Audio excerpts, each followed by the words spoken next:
जिसका उर्स जो अल्लाह रसूल की मर्जी के खिलाफ जिंदगी न गुजारे वो हकदार है उर्स का। और एक बात और अर्ज कर दूं, आप बुरा मत मानना, बाज ऐसे लोग हैं कि जिनका कोई उर्स नहीं करता मगर अंदर उनका उर्स फरिश्ते करते हैं। और बाज ऐसे हैं कि जिनके बड़े खूबसूरत खूबसूरत गुंबद हैं, ऊपर से फूल चढ़ते हैं और नीचे डंडे पड़ते हैं। तो पता चला अपना उर्स करवाने के लिए नेक ना बनो, यार को मनाने के लिए नेक बनो। अल्लाह अकबर, यार राजी हो गया, कचरे की कुंडी के करीब भी अगर कब्र बन गई तो भी वो जन्नत के बागों में से बाग है। और यार को राजी न कर सके तो ताजमहल के अंदर भी कब्र बनेगी, फिर भी आपको कोई भला नहीं हो। इस्लाम में गुंबदों की अहमियत नहीं है, इस्लाम में यार की रजा की अहमियत है। वरना मुझे बताओ, करबला वालों के लिए किसने सोचा था कि इनके उर्स बनेंगे? अरे उनकी तो लाशें भी कट गई थी, लाशें भी पहचान में नहीं आती थी, न कोई जनाजा पढ़ने वाला था, न कोई कफन देने वाला था। लेकिन अल्लाह अकबर, आज आप देखें दुनिया में 2 शहर ऐसे हैं जो कब्रों की बुनियाद पर आबाद हुए हैं। 2 शहर ऐसे हैं जो कब्रों की बुनियाद पे बसे हैं। एक को नजफ अशरफ कहते हैं, एक को करबला कहा जाता है। नारे तकबीर, नारे रिसालत, अजमते मुस्तफा, शाने मुस्तफा। कब्रों के नाम पर भी शहर बसते हैं। कब्रों के नाम पर तो वीराना होता है, आबादी नहीं होती। लेकिन पता चला जो यार को मना ले वो जहां सो जाए वहां जंगल में भी मंगल हो जाएगा। ये बात है, बात अल्लाह की रजा की है। तो अब वो मोमिन जो अल्लाह की मर्जी के मुताबिक जिंदगी गुजारे, आप भी बन जाएं।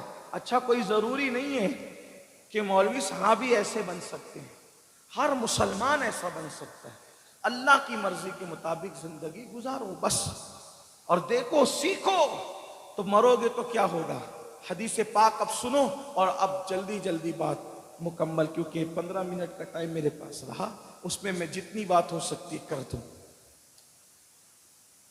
अच्छा, तो चलें और कुछ टाइम बढ़ जाए। एक बार अपने आका और उनकी आले पाक पर बुलंद आवाज से दुरूद शरीफ पढ़ लें। अल्लाहुम्मा सल्ली अला सय्यदिना व मौलाना मुहम्मदिन मादिनिल जूदी वल करम व आलिहि व सहबिहि व बारिक व सल्लिम सलातन व सलामन अलैका या रसूल अल्लाह सल्लल्लाहु तआला अलैहि वसल्लम। तो मोमिन वो है जो अल्लाह उसके रसूल की मर्जी के मुताबिक जिंदगी गुजारे। जब मरता है उसको मौत आती है, बुखारी शरीफ की हदीस है। अब सुनना मोमिन की मौत, आइए सुनो मोमिन की मौत। किताबुल ज़ुहद की उस हदीस का आखिरी टुकड़ा है। अल्लाह पाक फरमाता है, मुझे किसी काम के करने में तरद्दुद नहीं होता। अल्लाह पाक फरमाता है, तवज्जो, मोमिन की मौत, मोमिन की मौत हदीस कुदसी है। कौन सी हदीस कुदसी? जिसको आप बार बार सुनते हैं। अल्लाह फरमाता है, मैं उसकी आंख हो जाता हूँ, उसके कान हो जाता हूँ, उसकी जबान हो जाता हूँ। वो जो आप हदीस सुनते हैं उसका आखिरी टुकड़ा ये है जो अक्सर बयान करने से रह जाता है, और ये बहुत अहम है। वो और ये क्यों होता है? आंख क्यों हो जाता है, कान क्यों हो जाता है, जबान क्यों हो जाता है?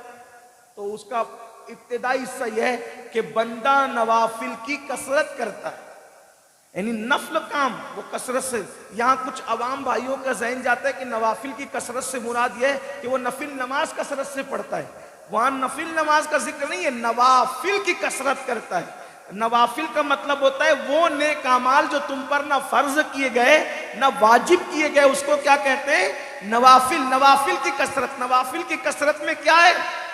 बेटी की शादी करना तुम्हारी जिम्मेदारी थी, पड़ोस की बेटी की शादी करना तुम्हारी जिम्मेदारी नहीं थी, तुम वो काम करते हो। बीमार की इयादत के लिए जाते हो, ये भी नवाफिल की कसरत में है। भूखों को खाना खिलाते हो, नवाफिल की कसरत में है। अल्लाह अकबर, लोगों को देखकर खंदा पेशानी अखलाक से मिलते हो, नवाफिल की कसरत में है। इसका मतलब ये नहीं है कि सिर्फ नफिल नमाज तो है ही है, लेकिन नवाफिल की कसरत वो नेकियां जो तुम पे फर्ज नहीं थी, तुम उसको फिर भी अल्लाह की रजा के लिए किया करते थे, तो अल्लाह फरमाता है आंख हो जाता हूं, कान हो जाता हूं, जबान हो जाता हूं। अल्लाह अकबर। फिर फरमाता है कि मैं किसी काम के करने में मुझे तरद्दुद नहीं होता। हालांकि ये हम अदब के लिहाज से अल्लाह के लिए उसको नहीं बयान कर रहे, उसने अपने लिए कहा तरद्दुद नहीं होता, लेकिन तरद्दुद का तर्जुमा बताऊं आपको। तरद्दुद कहते हैं, तरद्दुद अल्लाह के लिए नहीं कह रहा हूं, समझाने के लिए कह रहा हूं सिर्फ, अभी आगे बयान करूंगा। ये सिर्फ उसका लुग़वी माना।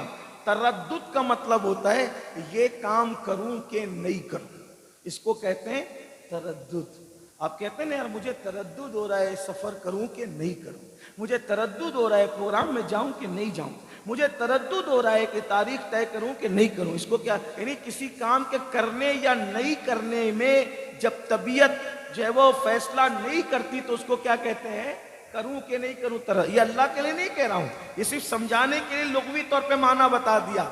अब अल्लाह पाक फरमाता है इसको हटा दो ज़हन से। अब आप सुनो, अल्लाह कहता है मुझे किसी काम के करने में तरद्दुद नहीं होता। बस्तियों को वीरान कर देता हूं, तरद्दुद नहीं होता। माँ को बेटे से जुदा कर देता हूं, तरद्दुद नहीं होता। यूसुफ को याकूब से अलग कर देता हूं, तरद्दुद नहीं होता। अल्लाह अकबर। मोमिन बाप से काफिर बेटा पैदा कर देता हूं, तरद्दुद नहीं होता। काबे पर बुत भी बैठ जाए बेनियाज हूं, तरद्दुद नहीं होता। कैसा बेनियाज है, अल्लाह अकबर। लोग पुकार उठते हैं अल्लाह अल्लाह, कि अल्लाह की मदद कहाँ है, अल्लाह की मदद कहाँ है। लोगों के पैर कांपने लग जाते हैं और वो पुकार उठते मता नसरुल्लाह, अल्लाह की मदद कहाँ है। मुझे तरद्दुद नहीं होता, डुबा देता हूं कश्तियों को, तरद्दुद नहीं होता। फरमाता है मुझे किसी काम के करने में तरद्दुद नहीं होता, लेकिन जब मैं किसी मोमिने कामिल की मौत का फैसला करने लगता हूं उस वक्त मुझे तरद्दुद होता है। ये मैं इसकी मौत का फैसला कर रहा हूं और मेरा वो बंदा मौत को पसंद करे कि नहीं करे, मौत को पसंद करेगा या नहीं करेगा, मुझे तरद्दुद होता है। तो अल्लाह फरमाता है, हदीस पाक को मफहूम के तौर पे पढ़ो, अल्लाह फरमाता है मुझे तरद्दुद कब होता है, मोमिने कामिल की मौत का फैसला करते वक्त मुझे तरद्दुद होता है कि मैं उसकी मौत का फैसला करूं, वो पसंद करेगा तो फिर मैं क्या करता हूं, मैं मौत का फैसला नहीं करता। उसकी मौत का फैसला करने से पहले, उसकी मौत का फैसला करने से पहले मैं उसके पास फरिश्तों को भेजता हूं और फरिश्तों को भेजता हूं और फरिश्ते उसके पास जाते हैं। इस मजमून को अब कुरान यूं बयान करता है, इन्नल्लज़ीना क़ालू रब्बुनल्लाह सुम्मा इस्तक़ामू ततनज़्ज़लु अलैहिमुल मलाइका अल्ला तख़ाफ़ू वला तहज़नू व अबशिरू बिल जन्नतिल्लती कुन्तुम तुअदून नहनु औलियाउकुम फिल हयातिद दुनिया व फिल आखिरा। अल्लाह रब्बुल इज़्ज़त इरशाद फरमाता है, और जिन लोगों ने कहा हमारा रब अल्लाह है और इस्तिकामत के साथ उस पे डट गए यानी मोमिने कामिल हो गए, तो अल्लाह के फरिश्तों की जमात आती है। एक दो फरिश्ते नहीं आते, फरिश्तों की जमात आती है। ता हद्दे निगाह उसके पास फरिश्ते नाजिल होते हैं और कहते हैं अल्लाह तखाफू वला तहज़नू, ऐ बंदे घबराना मत, खौफ मत खाना। वो अब शिरू बिल जन्नतिल्लती कुन्तुम तुअदून, उस जन्नत की तू इस जगह पर बैठे बैठे जमानत ले ले जिसका तुझसे वादा किया गया है। फरिश्ते जन्नत की नेमतें बयान करते हैं। ता हद्दे नगाह वो खूबसूरत फरिश्ते आते हैं। लोग समझते हैं हजरत तो सकरात में है, हजरत तो अपने आप में नहीं है, लेकिन वो मोमिने कामिल उन फरिश्तों के जलवों में गुम होता है, उनसे बातें कर रहा होता है। फरिश्ते ता हद्दे निगाह उसके पास होते, खूबसूरत खूबसूरत शक्ल में एक से खुशबू लेकर के आते हैं और कहते हैं वो जन्नत ऐसी है, जन्नत ऐसी है, जन्नत ऐसी है, जन्नत ऐसी है, जन्नत में यार का दीदार है, रब का दीदार है। तो वो मोमिन खुद कहता है फरिश्तों ये जो जन्नत का जिक्र कर रहे हो, यार के दीदार का जिक्र कर रहे हो, ये बताओ मिलेगा कब। तो फरिश्ते कहते हैं उसके लिए मरना पड़ेगा आपको। तो वो मोमिन पहले खुद कहता है फरिश्तों फिर देर किस बात की है, जरा जल्दी करो ना। तो इधर पहले वो मरने के लिए तैयार होता है, उसके बाद रब उसकी मौत का फैसला फरमा।